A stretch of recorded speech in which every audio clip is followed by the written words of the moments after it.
नमस्कार। बीते दिन कैसे थे?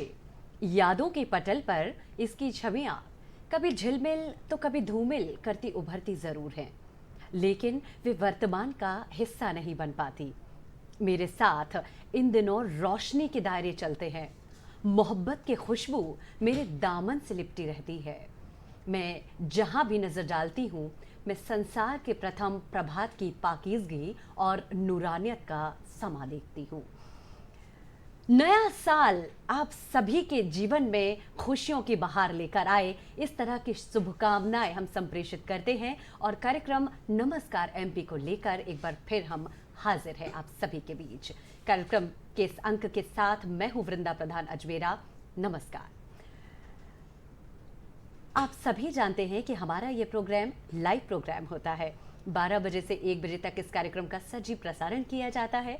दर्शकों, आप ये बात भी बखूबी जानते हैं कि हमारे कुछ फ़ोन नंबर्स हैं आपके उपयोग के लिए। उन नंबर्स का इस्तेमाल करके आप हमारे इस प्रोग्राम में डायरेक्ट हमसे जुड़ सकते हैं। हम आपको बता दें, आप अपने टेलीविज़न स्क्रीन पर देख रहे होंगे कि नंबर्स लगातार फ्लैश हो रहे हैं, डिस्प्ले हो रहे हैं।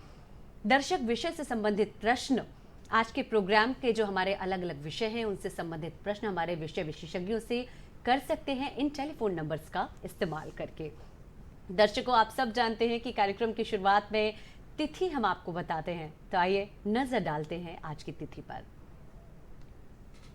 आज की तिथि है विक्रम संवत 2079, पौष माह शुक्ल पक्ष एकादशी, 2 जनवरी 2023 सोमवार का दिन है। नया साल, नया दिन, नया संकल्प, नए इरादे और नया विश्वास।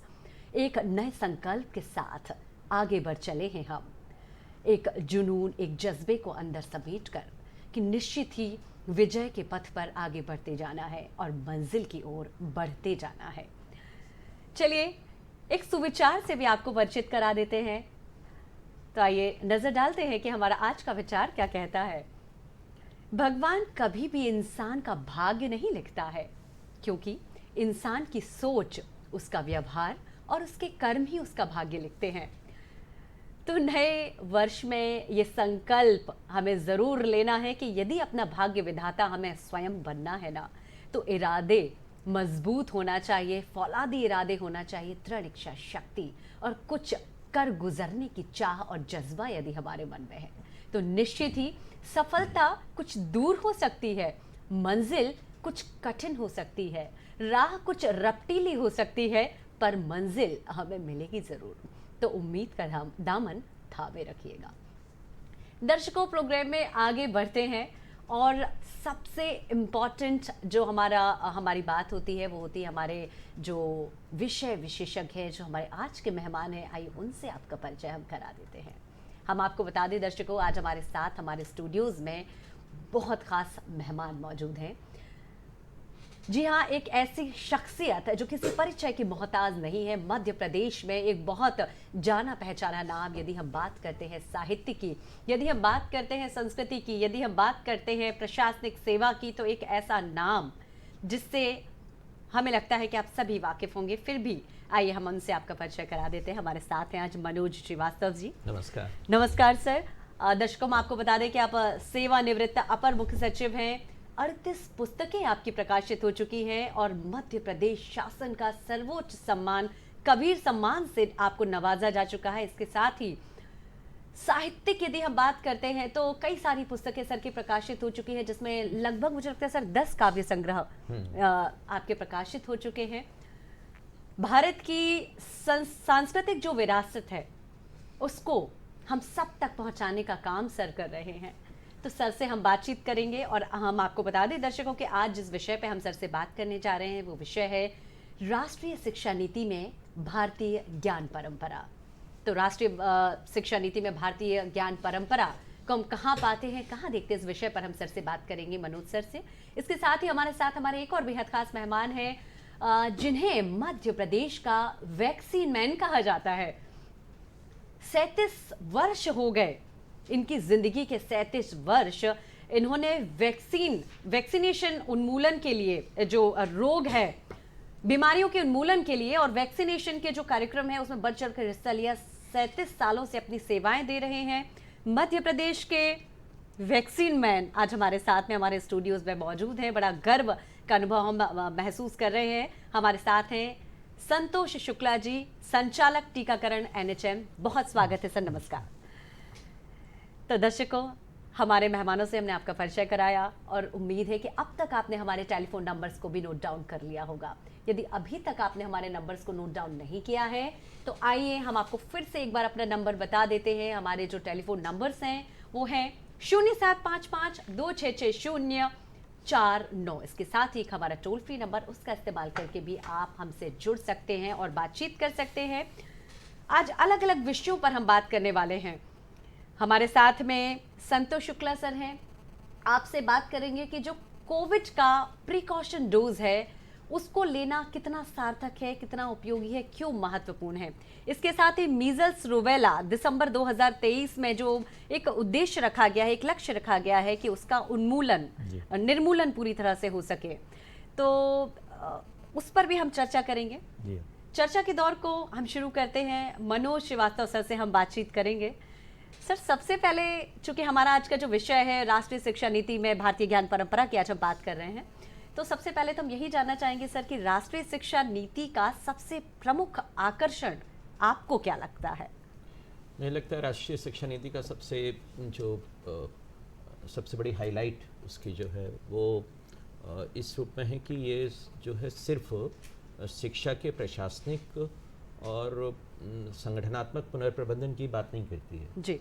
ये शिक्षार्थी के जो है मनोवैज्ञानिक पुनर्वास की भी बात करती है। और ये एक बहुत महत्वपूर्ण पक्ष है इसका। यानी अमेरिका में जब उन्होंने अपनी शिक्षा नीति की थी तो उसमें उनका एक लक्ष्य तो ये था कि रोजगार का निर्माण है, उसके लिए रोजगार के लिए जो है एम्प्लॉयबिलिटी जो है वो निर्मित हो सके उसके माध्यम से। तो उन्होंने जॉब कॉप्स करके एक कार्यक्रम किया था। और दूसरा उनका एक कार्यक्रम था जिससे वो आत्म छवि के पुनर्निर्माण का कार्यक्रम कहते थे, और वो था उसका नाम था अपवर्ड बाउंड। तो ये दोनों कार्यक्रम उनके साथ साथ चले थे। भारत में जो प्रचलित शिक्षा पद्धति थी वो शिक्षा पद्धति जो पहले से चली आई, मैकाले के समय से चली आई, और वो हद से हद बाबुओं के निर्माण पर जोर देती थी। और जो है रोजगार की दुनिया में भी जो डाइवर्सिफिकेशन हो रहा है उस डाइवर्सिफिकेशन पर जो है बहुत ज़्यादा ध्यान उसका नहीं था। और बल्कि एक स्थिति तो ऐसी आ गई थी कि जब ये कहा जा रहा था कि शिक्षा को जो है जॉब से डिलिंक किया जाए, और ऐसा शिक्षा नीतियों में पूर्व में कभी कहा भी गया। और बल्कि जो है अकबर इलाहाबादी तो ये कहते थे कि ख्वाहान नौकरी न रहे तालिबान इल्म, कायम हुई है राय अहले शऊर की, कॉलेज में मच रही है धूम पास पास की, ओहदों से आ रही है सदा दूर दूर की। क्या? तो वो उस तरह की स्थिति थी। जो वर्तमान शिक्षा नीति, जो नई राष्ट्रीय शिक्षा नीति है, उसका महत्व इस रूप में है कि वो जहाँ एक तरफ एक खुलते हुए संसार का एक जो है कहना चाहिए कि ग्लोबल होते, ज़्यादा से ज़्यादा ग्लोबल होते हुए जा रहे जो हमारा दुनिया है, उसमें जो है उस बच्चे को बहुत सारे विकल्प देती है, बहुत सारे चॉइसेस देती है, और उस तरह के कृत्रिम विभाजनों को समाप्त करती है जो कि पहले चले आते थे। यानी कि पहले आपने देखा होगा कि ऐसी शिक्षा थी कि जिसमें आर्ट्स जो है साइंस से अलग था, बिल्कुल, और आपको स्ट्रीम चुननी रहती थी जी। मुझे याद है कि मैंने जो है जब 8th में टॉप किया तो उसके बाद मुझे उस समय 9th में स्ट्रीम चुननी पड़ती थी। तो मुझे ये नहीं था कि मैं आर्ट्स में से भी कुछ ले लूँ और साइंस में से भी कुछ ले लूँ, या किसी, मुझे ये था कि मुझे आर्ट्स को ही चुनना था यदि मेरी इच्छा थी जी। तो मैंने वह चुना। लेकिन इसमें जो है ये फ़र्क ख़त्म कर दिया है। इसमें करिकुलर और एक्स्ट्रा करिकुलर का भी जो एक कृत्रिम विभाजन होता था उसको भी ख़त्म किया गया जी। तो इस शिक्षा नीति की सबसे बड़ी बात यह है कि ये इस रूप में जो है काफ़ी हमारी चॉइसेस को का वाइडनिंग करती है, उसको चौड़ा करती है हमारी चॉइसेस को जी। तो और दूसरी बात जो मैं कह रहा हूँ कि वो हमारे बच्चे का जो है उसकी आत्म छवि के निर्माण पर जोर देती है। अन्यथा क्या होता है कि हमारी शिक्षा पद्धति चूँकि जो है वो कॉलोनियल हैंगओवर का काफ़ी हद तक शिकार रही, और कॉलोनियल ज़माने में तो उसको एक ख़ास तरीके से जो है क्वाइन ही किया गया था कि जिसमें जो है इस आत्मछवि के विरुद्ध जो है तमाम किस्म की साजिशें भी थी, बहुत हिडन करिकुलम जो है एक उस तरह का था। तो उन सबको जो है ये नई शिक्षा नीति जो हटाती है, दूर करती है। और इसलिए मुझे लगता है कि वो जो हार्ड सेपरेशंस थे कि जो पुराने ज़माने में थे वो इसमें नहीं है। यहाँ तक कि वोकेशनल और एकेडमिक ऐसा भी सेपरेशन पहले चलता था। बिल्कुल। कि जो वोकेशनल शिक्षा है और जो आपकी एकेडमिक शिक्षा है, दो अलग अलग चीज़ें हैं और इन दोनों का कभी समन्वय नहीं हो सकता।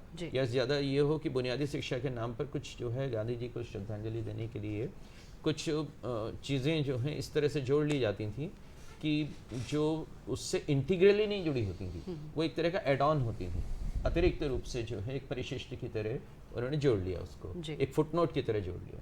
लेकिन इस शिक्षा नीति में ये है कि इनके समन्वय और इनके एकीकरण की बात की गई है, इनके इंटीग्रेशन की।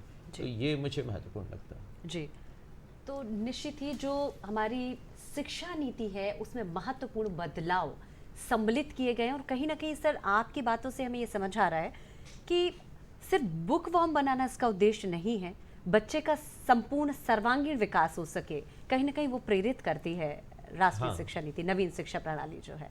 हाँ, क्योंकि ये नवीन शिक्षा प्रणाली जो है भारत की संस्कृति से बहुत कुछ लेती है। जी। तो आप देखिए कि भारत की संस्कृति में हम लोग जब भी विद्यारंभ करते हैं तो सरस्वती की पूजा से करते हैं। जी बिल्कुल, है ना? जी। तो सरस्वती की पूजा यदि आप करते हैं, सरस्वती जी का यदि आप वो मूर्ति देखें, उनका आइकॉन देखें, तो उसमें आप पाएंगे कि उनके एक हाथ में पुस्तक है। जी। लेकिन सिर्फ पुस्तक ही नहीं है, उनके दूसरे हाथ में वीणा है। जी। और उनके जो है तीसरे हाथ में जो है वो अक्षमाला है, माला, जी, है ना? और उनके चौथे हाथ में अंकुश है। तो एक जो है वो कहता है कि बुकिश नॉलेज जो है वो ज़रूरी है, वो ज़रूरी है। और जो है उस वेद जो उसी हाथ में थमाए गए हैं, तो वो पुस्तक का ही प्रतीक है कि पोथी। लेकिन वो अपने आप में पर्याप्त नहीं है, उसमें जो है शिक्षा में एक तरह की सांगीतिकता भी होनी चाहिए, शिक्षा में एक तरह की म्यूजिकलिटी भी होनी चाहिए। तो उसके लिए वो वीणा है। यदि हमारी शिक्षा बहुत रुक्ष, शुष्क और ड्राई जस्ट रहेगी तो बच्चे जो हैं उसमें बहुत ज़्यादा आकर्षण नहीं लेंगे। और इसलिए आप देखेंगे कि ड्रॉप आउट की रेट जो है भारत में इतनी ज़्यादा रही, तमाम अभियान चले उसके बावजूद भी रही, क्योंकि शिक्षा जो है उस तरह से आपको वो इमोशनल पुल जो है नहीं दे रही थी। तो इसलिए जो है ये हुआ कि हमारे जो सांस्कृतिक आदर्श थे उसमें संगीत को भी जोड़ा गया, जो इस रूप में तो है ही कि हमारे यहाँ आजकल जो है वो चीज़ शिक्षा में गायब हो गई थी कि जो पहले थी कि पहले जो है हम लोगों को जब पढ़ाते थे तो एक पीरियड जो है वो उसका भी होता था कलाओं का। तो आप अलग अलग तरह की कला ले लेते थे, कभी म्यूज़िक या कभी उसकी।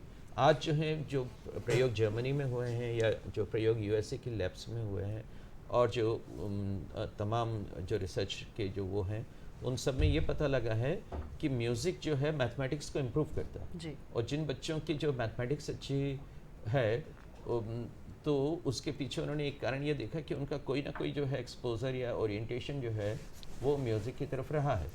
तो म्यूज़िक और मैथमेटिक्स के ये अंतर संबंध जो हैं वो वही अंतर संबंध हैं जो कि किताब के और इसके हैं, है ना? और जो अक्षमाला है वो अक्षमाला भी एक तरफ तो अक्षर ब्रह्म का प्रतिनिधित्व करती ही है, दूसरी तरफ वो वर्णों का भी जो है प्रतिनिधित्व करती है कि जो वो होने चाहिए। और चौथा जो है जो अंकुश है वो डिसिप्लिन की। तो शिक्षा जो है इन चारों चीज़ों से मिलके बनेगी। शिक्षा कभी भी जो है एकांतिक तरीके से सिर्फ किताब केंद्रित शिक्षा होकर रह जाए तो शायद वो पर्याप्त नहीं है। तो इस भारत के कल्चरल आइकॉन से प्रेरणा लेकर जो है शिक्षा को इन्होंने गढ़ा है। और इसलिए जो आप वो बात कह रही थी, यानी सर कहीं ना कहीं वाकई हम अपनी संस्कृति की ओर वापस लौट रहे हैं इस बहाने। पहले ऐसा नहीं था। पहले उद्देश्य यही होता था कि 90% अचीव करना है, 95% अचीव करना है, पढ़ोगे तो ही कुछ बन पाओगे। और आजकल खेलकूद को भी स्थान दिया गया है, करिकुलर जो एक्टिविटीज़ हैं उनको भी उतना ही महत्व, उतना ही वेटेज दिया गया है जितना पढ़ाई के। हाँ, वो जो आप बशीर बद्र का एक शेर है जी सर। एक सॉरी मैं आपको बीच में रुकूंगी, हमारे कॉलर बहुत देर से प्रतीक्षा में है, हमारे साथ में जुड़े हुए हैं नंद स्वरूप मिश्रा जी। हेलो हाँ नमस्कार था, मैं नंद स्वरूप मिलता हूँ बाराबंकी से सतबोल से। नंद स्वरूप जी। पढ़ते थे तो 3-4 किलोमीटर पैदल चलते थे, तो हमारा शारीरिक व्यायाम हो जाता था। स्कूलों में पीटी की व्यवस्था होती थी, उसमें व्यायाम करते थे और इतनी भारी भरकम व्यवस्थाएं नहीं होती थी। गुरु के पेड़ के नीचे पढ़ाते थे, पट्टी काटे बैठते थे। अब तो बड़ी समस्या पैदा हो गई। ऐसी दशा में जो शिक्षा नीति सबसे कम फीस हो, अच्छी पढ़ाई हो, अच्छी देशों का भोजन हो, दूसरा कोई अवसर हो, ऐसी नीति होनी चाहिए। क्या बोलेंगे? उनका कहना ये है कि पहले अभाव में लोगों का जीवन यापन होता था, नीचे बैठकर पढ़ाई होती थी, डिसिप्लिन होता था और मॉरल वैल्यूज़ को भी प्लेस मिलता था। अब इस तरह से कुछ नहीं है, उनका मानना ये है। नंद स्वरूप जी का क्या कहेंगे? इसीलिए ही ये शिक्षा नीति आई। जी ये जो सब कमियां बता रहे हैं जी इन्हीं सब कमियों के कारण, यानी ये है कि पहले जो है शिक्षा, जैसे कि ये कह रहे थे कि खुले में भी हो जाती थी, जी बिल्कुल तो उसका मतलब है कि भवन नहीं था, भावना केंद्र में थी, बिल्कुल है ना? जी साधन नहीं था, साधना केंद्र में थी। और नई शिक्षा नीति का भी यही है कि प्रक्रियाएं केंद्र में हों। जी जो अधिकतर जो है क्या करते हैं हम लोग कि उसके आसपास बहुत सी रचनाएं तो रच देते हैं, लेकिन वो मूलतः जो है ज्ञान ग्रहण की और ज्ञान दान की जो प्रक्रिया है वो कहीं ना कहीं पार्श्व में चली जाती है, हाशिए पे चली जाती है। जी तो नई शिक्षा नीति की कोशिश यही है। और जो वैल्यूज़ की जो बात कर रहे हैं, मूल्यों की जो बात कर रहे हैं, वो भी है। यानी हमारी जो प्रचलित पुरानी जो शिक्षा पद्धति जी। थी, आप देखिए तो वो किस तरह से काम करती थी। उसमें मैं अक्सर मनुष्य के व्यक्तित्व के 3 भाग करता हूँ। एक तो मैं कहता हूँ उसको इड वर्च्यूज़, एक कहता हूँ ईगो वर्च्यूज़ और एक कहता हूँ सुपर ईगो वर्च्यूज़। जी यानी इड, ईगो और सुपर ईगो के रूप में व्यक्तित्व का विभाजन जो है वो हमारे यहाँ हमने देखा कि फ्रायड ने कर रखा था। तो मैं उसके आधार पे गुणों का या मूल्यों का भी विभाजन कर लेता हूँ। कुछ इड वर्च्यूज़ हैं, इड वैल्यूज़ हैं, कुछ ईगो वर्च्यूज़ हैं, ईगो वैल्यूज़ हैं, कुछ सुपर ईगो वर्च्यूज़ हैं, सुपर ईगो वैल्यूज़ हैं। इड वर्च्यूज़ क्या हैं? जो हमारे हृदय का स्वाभाविक उद्रेक होते हैं, स्पॉन्टेनियस ओवरफ्लो होते हैं, जो सहज रूप से निकलते हैं। प्रेम, करुणा, मैत्री, क्षमा, दया, ये सब जो है इड वर्च्यूज़ हैं। ये सहज रूप से निकलते हैं, कोई सिखाता नहीं है आपको, लेकिन ये है आपके भीतर, क्योंकि आप एक मनुष्य हो। तो जो ये उस तरह के हैं। दूसरे जो हैं वो होते हैं ईगो वर्च्यूज़। वो होते हैं कि हम महत्वाकांक्षा और सेल्फ असर्शन, आत्मस्थापन, कॉम्पिटिटिवनेस, कट थ्रोट कॉम्पिटिशन और ऑडेसिटी, उस तरह की जो है उन सब चीज़ों को हम ईगो वर्च्यूज़ के रूप में कहते हैं कि जिसमें दूसरे को पीछे कितना छोड़ सकते हैं, उससे हमारा निर्धारण होता है, हमारी श्रेष्ठता का निर्धारण होता है। और तीसरा जो है वो होता है सुपर ईगो वर्च्यूज़ या सुपर ईगो वैल्यूज़। उसमें वो ऐसे वैल्यूज़ या वर्च्यूज़ आते हैं जो समाज हमें एक आदर्श की तरह सिखाता है, जैसे सदाचार, जैसे नैतिकता, जैसे ईमानदारी। ये सब चीज़ें ऐसी हैं जो हमें जो है समाज ने सिखाई हैं, एक नैतिक प्रतिमान की तरह सिखाई हैं। तो इस तरह के 3 वैल्यूज़ होते हैं। अब जो पुरानी जो शिक्षा पद्धति थी, वो शिक्षा पद्धति जिन वैल्यूज़ का प्रमोशन करती थी वो क्या थी? वो हमारे असेसमेंट सिस्टम से झलकती थी। उसमें ये होता था कि आपने जो है दूसरे को कितना पीछे छोड़ा है और उससे जो है आपका निर्धारण होता था। यानी शिक्षा ऐसी होनी चाहिए कि वो आपके भीतर के विभव का जो है आपको साक्षात्कार करने में मदद करे, आपके भीतर के पोटेंशियल का साक्षात्कार करने में मदद करे। लेकिन जो है उसकी बजाय शिक्षा यूँ हो गई थी कि हम जो हैं कितना इस रेट रेस में, इस चूहा दौड़ में जो है शामिल होने के लिए अपने बच्चे को तैयार करते हैं। जी। तो नई शिक्षा नीति यही मॉरल करेक्शन कर रही है। नई शिक्षा नीति यही जो है वैल्यू करेक्शन कर रही है कि शिक्षा जो है उस तरह की हो कि हम अपने भीतर की संभावनाओं को, अपने भीतर के विभव को जो है कैसे रियलाइज कर सकते हैं, कैसे पहले तो कैसे पहचानें और फिर कैसे उसको जो है साक्षात्कार करते हैं।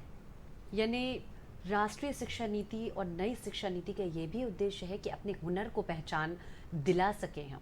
हमारे अंदर जो टैलेंट है, जो हुनर है, जो प्रतिभा है, उन सबको मौका देती है ये शिक्षा पद्धति। चर्चा के दौर को आगे जारी रखेंगे। हम आपको बता दें कि हमारे साथ, जैसे कि हमने पूर्व में बताया, एक और बहुत खास मेहमान जुड़े हुए हैं आज के इस प्रोग्राम में। हमारे साथ है संचालक टीकाकरण NHM श्री संतोष शुक्ला जी।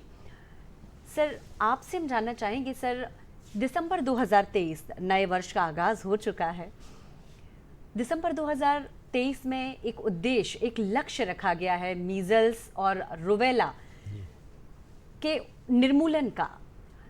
तो क्या सोचकर ये टारगेट हमने तय किया? क्या ज़रूरत है अभी भी? क्या आपको लगता है कि अभी भी मीजल्स रुबेला पूरी तरह से हमारे भारत से दूर नहीं हुए हैं? लोगों में जागरूकता की कमी? सबसे पहले मैं समस्त नागरिकों को नव वर्ष की शुभकामनाएं देना चाहता हूं और अपेक्षा करता हूं कि नव वर्ष नव संदेश के रूप में मीजल्स रुबेला निर्मूलन 2023 दिसंबर तक हमारे लक्ष्य को प्राप्त करने में आपसे गुहार है कि हम 2 टीके लगवाएं बच्चों को। 9 महीने से 12 महीने में पहला टीका लगता है और 16 से 24 माह में दूसरा टीका। यदि किन्हीं कारणों से 5 वर्ष का भी बच्चा हो गया और वो नहीं लगा पाए तो उसको भी एक ऑप्शन है कि हम पहला टीका आज लगा लें और 1 माह के बाद दोबारा। तो दो डोज पूर्ण सुरक्षा संपूर्ण, जैसे हम लोग कोविड वैक्सीनेशन में आपको एक नारा दिए थे, इसमें भी यही नारा चरितार्थ करना होगा हमको। जैसा आपने पूछा कि क्या आवश्यकता हैगा मीजल्स रुबेला का, मैं आपको बताऊं कि दुनिया में जितने भी वायरस हैं विद्यमान आज की तारीख में, सबसे घातक, सबसे मारक, सबसे ज़्यादा तेज़ी से महामारी पैदा करने वाला कोई वायरस है वो मीजल्स वायरस है। बच्चों की जानलेवा बीमारियों में 12 बीमारियां हैं। उसमें अगर आप मुझसे पूछें कि 37 सालों का अनुभव के आधार पे आप ये बताएं कि कौन सी बीमारी सबसे ज़्यादा प्रभावशील हो सकती है बच्चे के डेवलपमेंट में और बच्चे की मृत्यु दर में 30% संभावना होती है मृत्यु की, 50% कुपोषण का कारक बनती है अगर मीजल्स पीड़ित बच्चे उस क्षेत्र में हो जाते हैं, 80% विकलांगता दर बढ़ाती है। तो बहुत ही घातक वायरस है और एक अवसर दिया है भारत शासन ने, हमें संकल्प दिया है कि 2023 दिसंबर तक मीजल्स रुबेला का अंत करना है। इसमें हमें 2 लक्ष्य निर्धारित करने होंगे। पहले, एक भी बच्चा हमारा अटीकाकृत या आंशिक टीकाकृत ना रहे।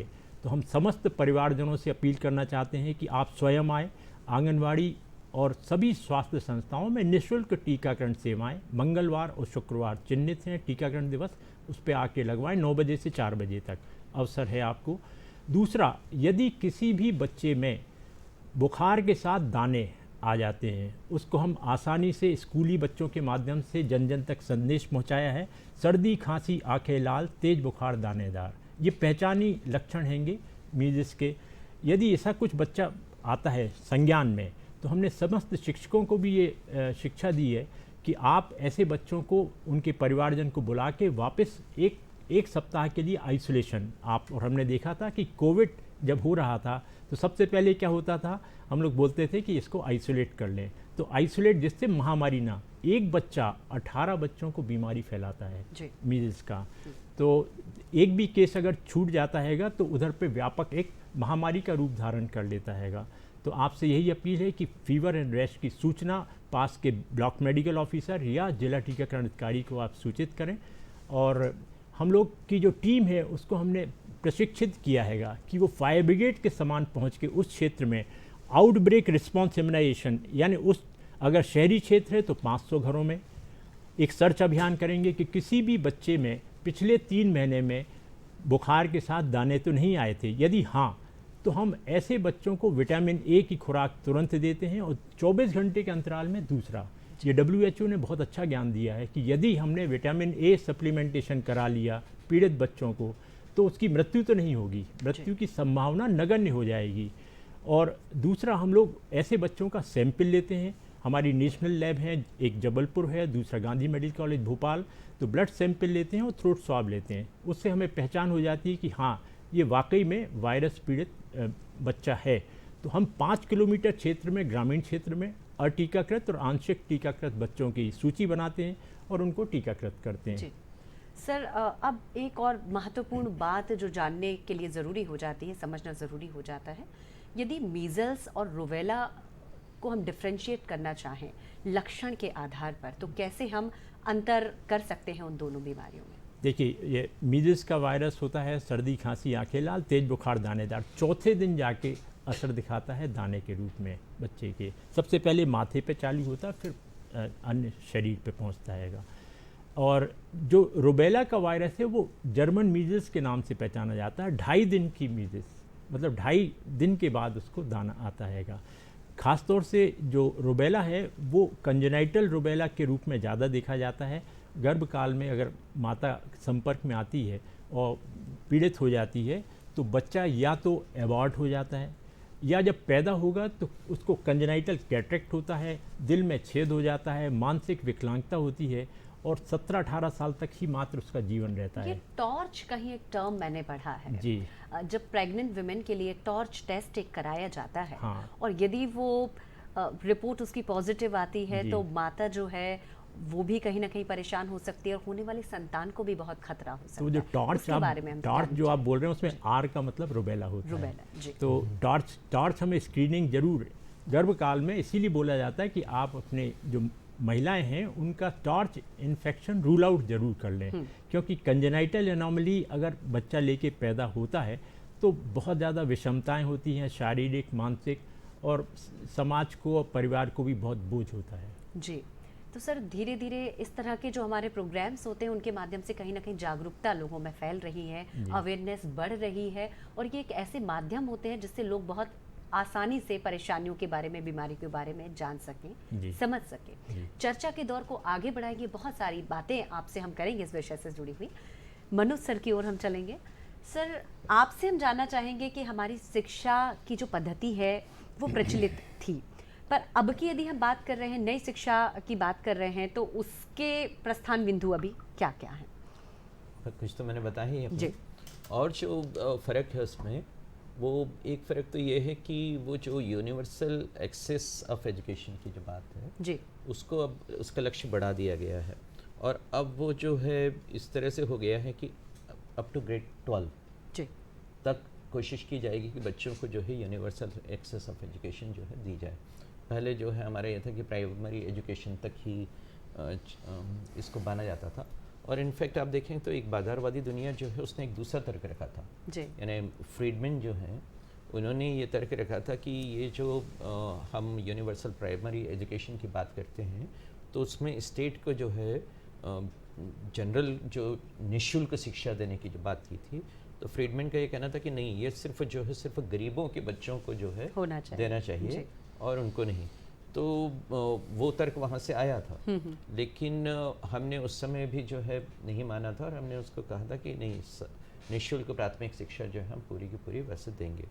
तो क्योंकि क्या है कि गरीबी जो है उसका विभाजन भी भारत में बहुत ज़्यादा रैशनल नहीं है, और एग्जैक्टली कोई ऐसे पॉइंट को निर्धारित करते हुए कि इसके बाहर के लोग जो हैं, इस रेखा के उस तरफ के लोग जो हैं, उनको वो उस तरह का यूनिवर्सलिटी का लाभ जो है उपलब्ध नहीं हो, वो करना दिक्कत पड़ती थी। तो एक तो ये किया हमने कि हमने उस तर्क को न मानकर प्राइमरी तक किया था, अब उसको और भी बढ़ा दिया हम लोगों ने, और ये कोशिश भारत में ये कोशिश की जा रही है कि अप टू ग्रेड 12 ये रहे लोगों को। दूसरा इसमें ये भी किया गया है, प्रस्थान बिंदु के रूप में देखें तो जो प्री प्राइमरी जो एजुकेशन है उस पर भी बहुत ज़्यादा जोर है, यानी बच्चे का निर्माण जो है, यदि फ्राइड के हिसाब से चलें तो वो कहता है कि आपके 6 साल की उम्र तक जो है उसके व्यक्तित्व के 80% का निर्माण हो ही जाता है जी। तो उसका क्या मतलब हुआ कि जो सबसे महत्वपूर्ण फॉर्मेटिव ईयर्स हैं, यदि हम उसके बाद शिक्षा शुरू करते हैं जी, तो हम लोग जो वो अर्ली बिगनिंग के जो लाभ थे वो खो दे रहे हैं। यानी हम तो उस संस्कृति के हैं कि जहाँ पर बच्चे की शिक्षा तो जो है उसके गर्भ से ही शुरू हो जाती थी। जो वो अष्टावक्र की कहानी है वो यही थी कि उन्होंने गर्भ में ही सीख लिया था बहुत कुछ, और अपने गर्भ से ही अपने पिता के जो उच्चारण थे उसको उन्होंने शुद्ध कर दिया था। तो वो इस बात का उदाहरण, ये अभिमन्यु का उदाहरण है, वो भी यही चलता है कि वो उस इतनी बिगनिंग से शिक्षा शुरू हो जाती थी। तो हम लोग वो ना करें तो कम से कम जो है ये तो हो कि प्री प्राइमरी लेवल पे जो एजुकेशन हो सकती है उसको ध्यान दें। तो ये जो नई शिक्षा पद्धति है इसमें उस पर भी ध्यान दिया गया। एक तीसरा बड़ा बिंदु जो मुझे लगता है इसमें कि इसमें जिस तरह से मल्टीलैंग्वेजिज्म का स्वीकार है वो पुरानी में उतना नहीं था। यानी अधिकतर हम जो बात करते थे पुरानी में वो त्रिभाषा फार्मूले की बात करते थे, लेकिन बात ये है कि बच्चे को क्या उसकी भाषा में शिक्षा मिल रही है, और वो उसको जो ये नई शिक्षा पद्धति का जो डॉक्यूमेंट है, राष्ट्रीय शिक्षा पद्धति का डॉक्यूमेंट, इसका महत्व इसमें है कि वो साफ साफ जो है होम लैंग्वेज की बात करता है। वो मदर टंग की बात करता है, मदर लैंग्वेज की बात बिल्कुल करता है। सर, मैं इस प्रश्न पे एक्चुअली आने ही वाली थी, आप अपनी बात को पूरा करें नहीं फिर। आप पूछ लें उससे जी। जुड़ा हो कुछ। सर, राष्ट्रीय शिक्षा नीति की यदि हम बात करते हैं तो मातृभाषा पे बहुत जोर दिया गया है कि जो शिक्षा पद्धति है, जो शिक्षा प्रणाली है, वो मातृभाषा में होना चाहिए। अभी मेडिकल की यदि हम बात करते हैं तो माननीय हमारे गृह मंत्री भारत सरकार अमित शाह जी आए थे और उन्होंने मेडिकल की जो पढ़ाई है उसकी भी किताबें हिंदी में हो, उसका इनोग्रेशन भी हुआ था। क्या लगता है आपको सर, इससे जो हमारा वैश्वीकरण की यदि हम बात करते हैं तो उस पर क्या असर होगा? क्या वो ठीक है मातृभाषा में पढ़ाई? हाँ देखो, एक ज़माना था कि जब मल्टीलिंग्विज्म को जो है शक्ति की जगह कमजोरी की तरह देखा जाता था, और भारत में कहते थे कि भारत में 300 भाषाएं हैं, तो यदि इसमें शिक्षा की करने लगे हम कोशिश तो ये तो बहुत ही जटिल बात हो जाएगी। और भारत जो है एक्चुअली एक देश के रूप में नहीं दिखाई देगा, एक उपमहाद्वीप होगा। और लोग कहते थे भारत को एक उपमहाद्वीप कहते थे। वो भारत की राष्ट्रीयता को, भारत की जो मल्टीलिंग्विज्म है उसके खिलाफ खड़े करके वो एक स्ट्रेटेजी बनाई जाती थी। लेकिन और ये कुछ विचार जो है इस तरह का था कि ऑस्ट्रेलिया में भी हम देखते थे कि वहाँ पर जो 400 से अधिक भाषाएं हैं उनका शिक्षा में उपयोग पर निषेध था। 1970 के दशक तक वहाँ पे रहा इस तरह का। तो लेकिन जो है जो बहुभाषिकता है वो किसी समाज की कमजोरी नहीं है, उसकी आंतरिक संपन्नता है। यानी उसके आधार पर कोई देश न रह के उपमहाद्वीप हो जाए, ये बहुत फालतू की बात है। क्योंकि यदि आप देखें तो आप पापुआ न्यू गिनी में 832 भाषाएं, इंडोनेशिया में जो हैं वो 650 से अधिक भाषाएं हैं। तो क्या वो देश नहीं रह गए? और क्या वो उसके आधार के पर जब हम बात वैश्वीकरण की करते हैं तो मैं आ रहा हूँ जी। तो बात ये थी कि मल्टीलिंग्विज्म या बहुभाषिकता किसी समाज की शक्ति होती है। और वो जॉन मिलर जो है, जो वाशिंगटन पोस्ट में अपने एक लेख में बड़े अहंकार से कहते थे कि लोग तो जो हैं वो अंग्रेजी को पसंद करते हैं क्योंकि लोग जो हैं वो बिग मैक को जानना चाहते हैं और बिग मैक से प्रभावित होते हैं।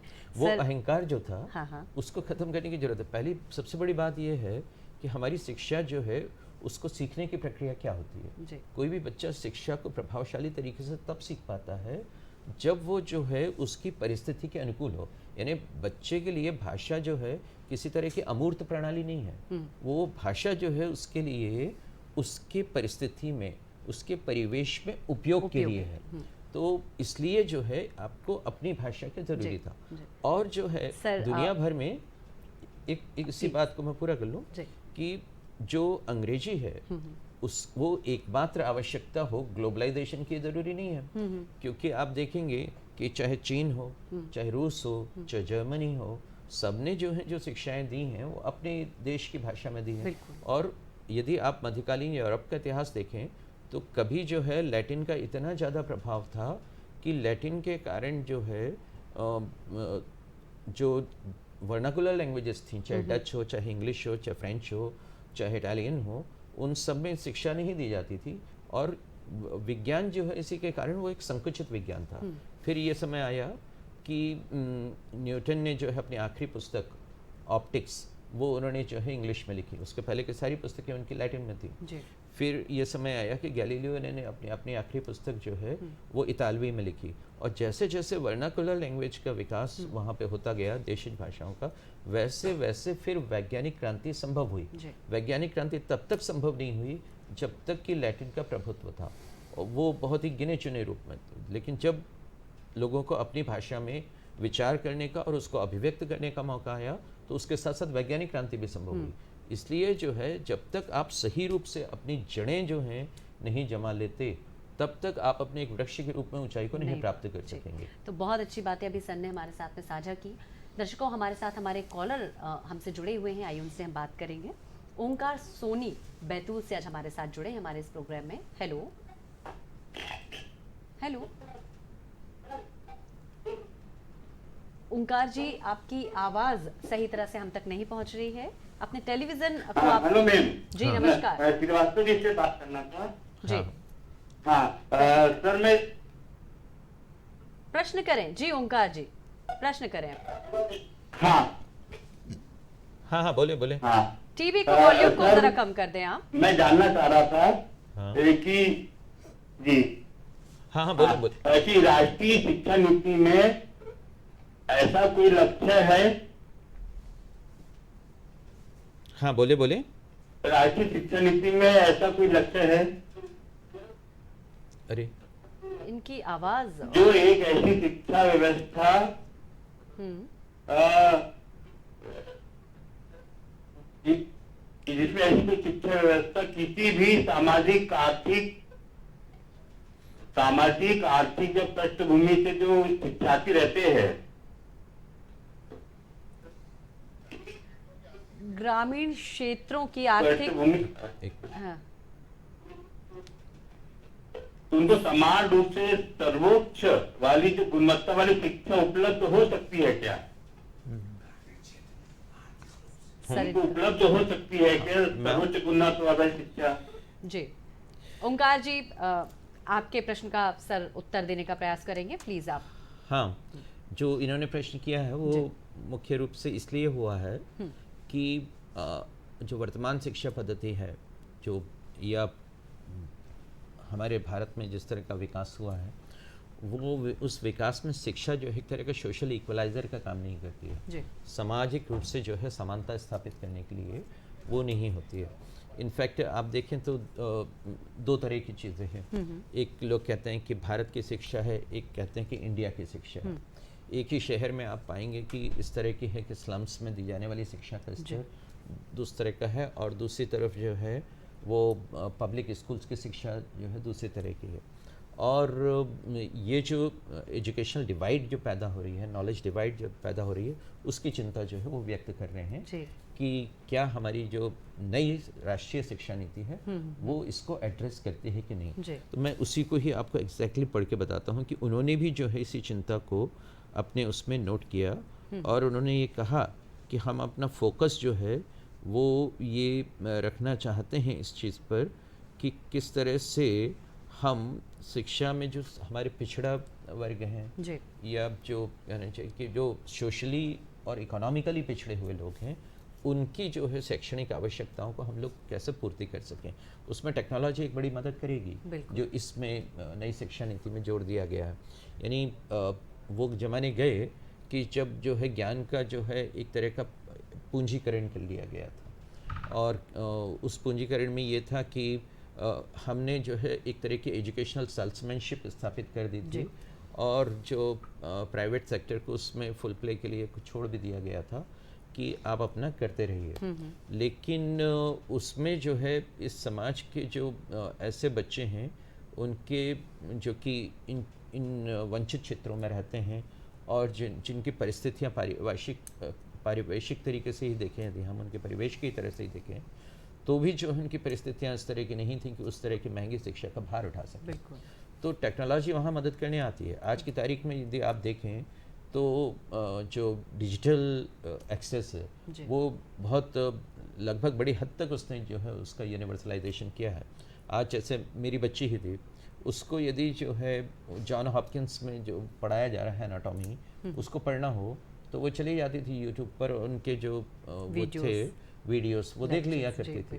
तो उस तरह की चीज़ जो है वो आज हो सकेगी। यानी अधिकतम लक्ष्य जो है इस राष्ट्रीय शिक्षा नीति का यही है कि ये जो अमानुषिक किस्म का जो अंतराल है जो पैदा हो गया है, उस अंतराल को ख़त्म किया जाए, ताकि ज्ञान के क्षेत्र में जो है ये समानता हो, लोग जो है लोगों को वो रिसोर्सेस उपलब्ध हों। अब रिसोर्सेस का उपलब्ध होना एक बात है, उन रिसोर्सेस की उपलब्धि का उपयोग किया जाना ये जो है बच्चों की अपनी अपनी क्यूरियोसिटी पर निर्भर रहेगा। बिल्कुल, ये कहीं ना कहीं हमारे ऊपर निर्भर करता है। सर, हमारे एक और कॉलर हमसे जुड़ चुके हैं, चूंकि विषय बड़ा इंटरेस्टिंग सा है तो लगातार हमारे कॉलर्स हमसे जुड़ रहे हैं। डॉक्टर प्रदीप साहू जी भोपाल से हमारे बीच में जुड़े हैं टेलीफोन के माध्यम से। प्रदीप जी नमस्कार, स्वागत है हमारे इस प्रोग्राम में आपका। जी प्रश्न करें। जी Vrinda madam, first of all wishing you all a happy and progressive new year. आपको भी बहुत शुभ हो। आपको भी शुभकामनाएं। मनोज जी से ये है, आज का जो सब्जेक्ट आपने रखा हुआ है जी कि राष्ट्रीय शिक्षा नीति और जी भारतीय ज्ञान परंपरा। पहले की शिक्षा नीतियों में भी शायद इस तरह की चर्चा हुई होगी। मुझे ये बताइए मनोज जी कि इन दोनों को आपस में कोरिलेट करके और वर्तमान जो हिंदुस्तान में क्राउड है, क्योंकि राष्ट्रीय शिक्षा नीति पर बात चल रही है, वैसे सोशल मीडिया ने तो देश को एक वसुधैव कुटुंबकम के रूप में डेवलप कर दिया, वैश्विक चीजों की बात होनी चाहिए। तो इस तरह की चर्चा करके आपस में कोरिलेट करके भारत और भारतीयों का भविष्य व्यवहारिक रूप से हम कहाँ पर देखें, प्लीज बताइए। देखिए, पहली चीज़ तो ये है कि जब इस शिक्षा नीति में भारतीय ज्ञान परंपरा की बात कही जा रही है, तो इसके मैं कुछ उदाहरण देता हूँ आपको। पहले जो ये कई लोगों के दिमाग में है कि भारत में जो है इस तरह की कौन सी विशेषताएं हैं कि जो इस ज्ञान परंपरा की, वो एक मैं महू में था, वहाँ पे मेरे कैरियर की शुरुआत हुई। मैं SDO थाने विभागीय अधिकारी। वहाँ महू में एक गांव है गवली पलासिया। वो गवली पलासिया गांव है, उसमें सन 1930 के दशक में प्रोफेसर अल्बर्ट हार्वर्ड आए थे। प्रोफेसर अल्बर्ट हार्वर्ड जो हैं, उनको उस ज़माने में होलकर साम्राज्य होता था, तो होलकर साम्राज्य ने उनको कृषि परामर्शदाता, एग्रीकल्चरल एडवाइज़र के रूप में नियुक्त किया था। और वो इस विचार से आए थे कि हम जो हैं भारतीयों को उन्नत कृषि तकनीकें सिखाएंगे। उनका मैंडेट भी वही था। वो गवली पलासिया में रहे, वहाँ पे किसानों के साथ रहे। उन्होंने जो है अंततः कहा कि ये जो किसान हैं ये मेरे प्रोफेसर्स हैं। बताइए। उन्होंने ये पाया कि जो भारतीय कृषि पद्धतियाँ थीं, वो कृषि पद्धतियाँ जो हैं इकोलॉजिकली इतने सस्टेनेबल थी। फिर उन्होंने एक पुस्तक भी लिखी, उस पुस्तक का नाम था एन एग्रीकल्चरल टेस्टामेंट। तो यानी जैसे ओल्ड टेस्टामेंट होता है, जैसे न्यू टेस्टामेंट होता है, उन्होंने उसी तरह से जो है उन्होंने एग्रीकल्चरल टेस्टामेंट लिखा। और उसमें जो है उन्होंने पूरा वैदिक संदर्भ दिए और कहा कि जो आरण्यक संस्कृति है, तो आरण्यक संस्कृति का तर्क क्या होता है कि अरण्य में जैसे वनस्पति होती है इतनी सघन होती है, लेकिन वहाँ पे कोई भी जो है वो मॉडर्न हाई यील्डिंग वैरायटी के बीज नहीं देता। वहाँ पे कोई केमिकल फर्टिलाइज़र का उपयोग नहीं करता। वहाँ कोई पेस्टिसाइड, हर्बिसाइड या प्लोइंग उस तरह की चीज़ नहीं होती है। फिर भी जो है वो वन जो है इतना सघन होता है। वो तर्क क्या है बेसिकली? वो तर्क ये है जो भारतीय परंपरा से आया कि पृथ्वी के भीतर एक रीजेनरेटिव पावर है और उस रीजेनरेटिव पावर का उपयोग करते हुए हम लोग उत्पादकता को बढ़ा सकते हैं। बाद में मासानोबु फुकुओका ने भी जो है वो एक 1 स्टार रिवॉल्यूशन लिखी, उसमें भी उन्होंने यही तर्क दिया। तो ये जो ज्ञान परंपरा है हमारी, आप देखिए कि हम कहते हैं कि भारत कृषि प्रधान देश है, लेकिन कृषि प्रधान देश के रूप में हम जब अपने एजुकेशन में देखते हैं तो जो शब्द हैं कृषि विज्ञान पढ़ाते वक्त, वो सारे शब्द तो जो है हम लोगों ने वहाँ से लिए हैं, भारतीय परंपरा से तो कुछ लिया नहीं हमने। और जो है ये भी है कि इसके कारण ये हुआ है कि हमारी शिक्षा स्नातक जो है, कृषि शिक्षा स्नातक, कृषि विज्ञान स्नातक, उनकी भी एक सीमा हो गई है। जैसे मध्य प्रदेश में ही देख लीजिए, 2 एग्रीकल्चरल यूनिवर्सिटी से अधिकतम कितने लोग निकलते होंगे साल भर में? उनके 500 से 1000 के बीच में, उससे ज़्यादा नहीं निकलते। लेकिन इसकी तुलना में जो है यदि हम लिटरेसी की बजाय ऑरेसी पे जाते हैं और कृषि के हुनर पर ध्यान देते हैं शिक्षा में अपनी, तो एक परिवर्तन होता है। जैसे चाइना में है एग्रीकल्चरल ब्रॉडकास्टिंग स्कूल है उनका, तो वो एक साल में 6 लाख बच्चों को निकालता है, 6 लाख लोगों को निकालता है, बच्चों के क्या किसान भी हैं उसमें, क्योंकि वो जो है कृषि करने के तरीके के उस हुनर की जानकारी पर बल देता है। वो लिटरेसी पे बल नहीं देता है। वो ये नहीं देता कि आपने जो है कृषि विज्ञान के संबंध में पेपर में जो है अपना किस तरह का उत्तर लिख दिया, बल्कि ये कि कृषि की जानकारी आपको कितनी है ना।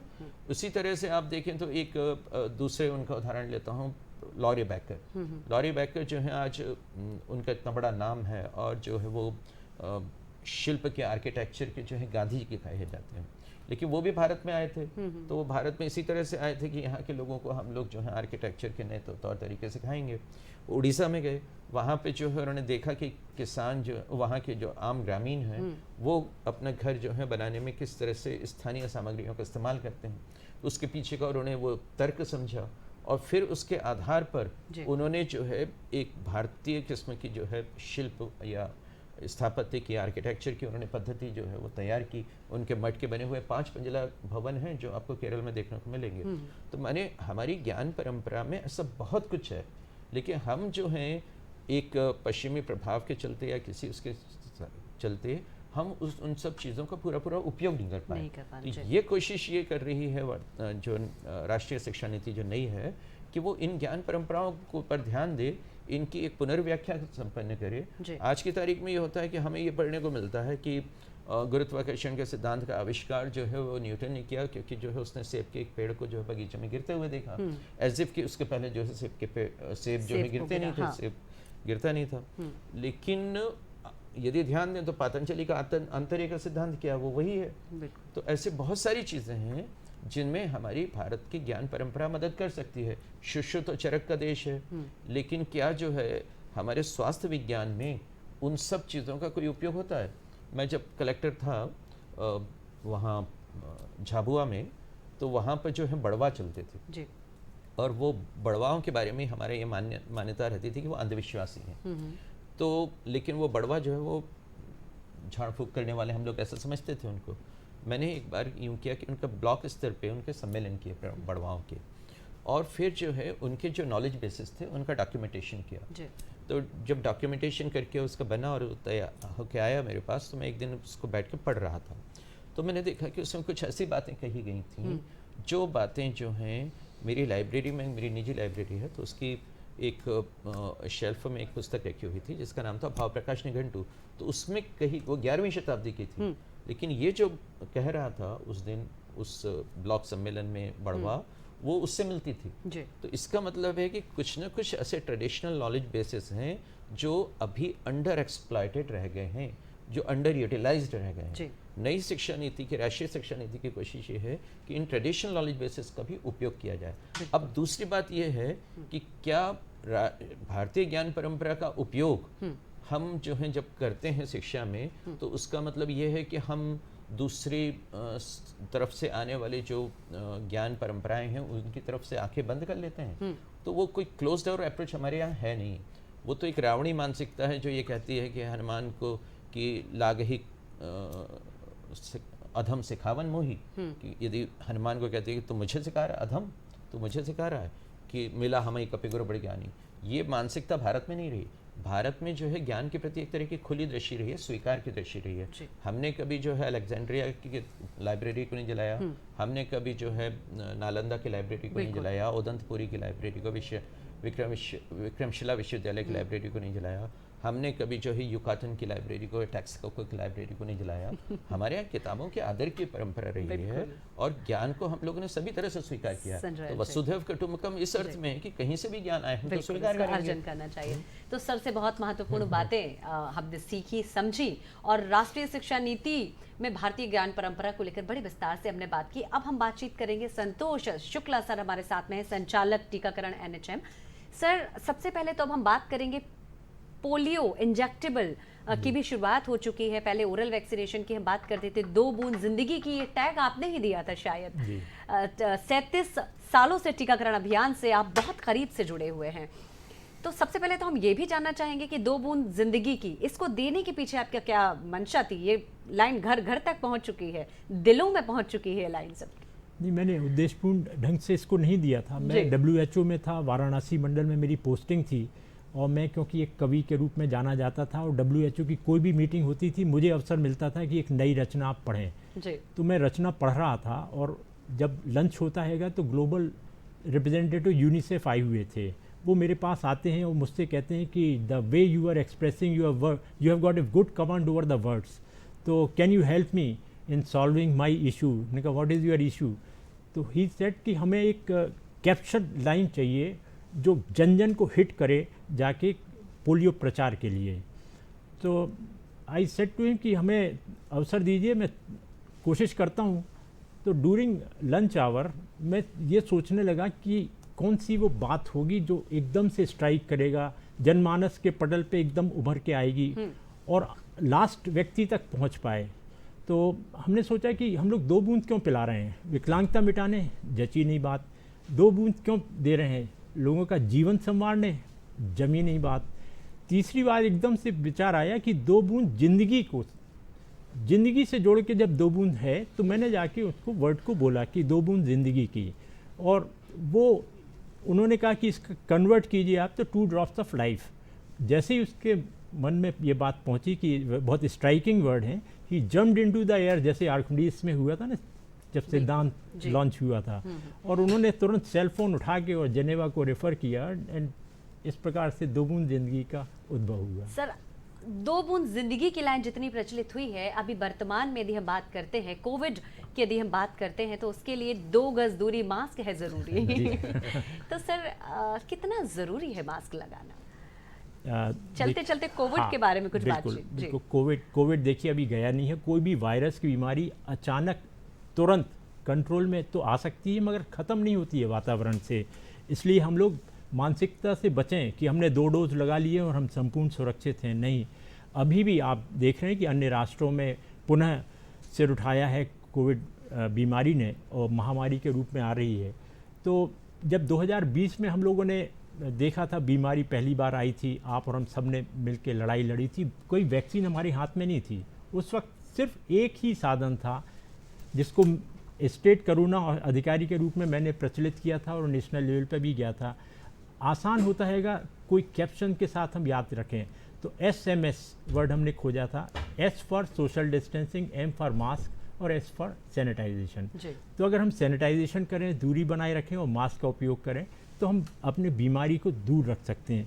मैं आपको यहाँ ये बताना चाहता हूँ कि हमें बीमारी कैसे लगती है। कोई भी वायरस की बीमारी एक एपिडेमिक ट्रायंगल होता है। एक तरफ होता है एजेंट यानी वायरस, दूसरा तरफ होता है वातावरण एनवायरनमेंट, और तीसरा तरफ होता है होस्ट। ये 3 के बीच में ही बीमारी सिमटी हुई है। यदि वायरस हमें मालूम चला, जैसे अभी जबलपुर की बात करें या इंदौर में अभी पुनः आपका पॉजिटिव केस निकल आए, तो वहाँ तो हमें दिखाई दे रहा है कि वायरस है, वैसे तो अदृश्य रहता है वायरस। जहाँ हमें दिखाई दे रहा है तो उस एरिया में बिल्कुल अलर्ट हो जाना चाहिए, सतर्क हो जाना चाहिए लोगों को। और प्रभावी जो तरीके हैं बचाव के, एक हैगा मास्क और दूसरा हैगा वैक्सीनेशन। तो आप अपने को स्वयं को देखें, विचारें कि क्या मैं पूर्ण तरह सुरक्षित हूँ, क्या मैं अपने आदत में शुमार कर चुका हूँ मास्क का उपयोग, भीड़ भरे क्षेत्रों में नहीं जा रहा हूँ।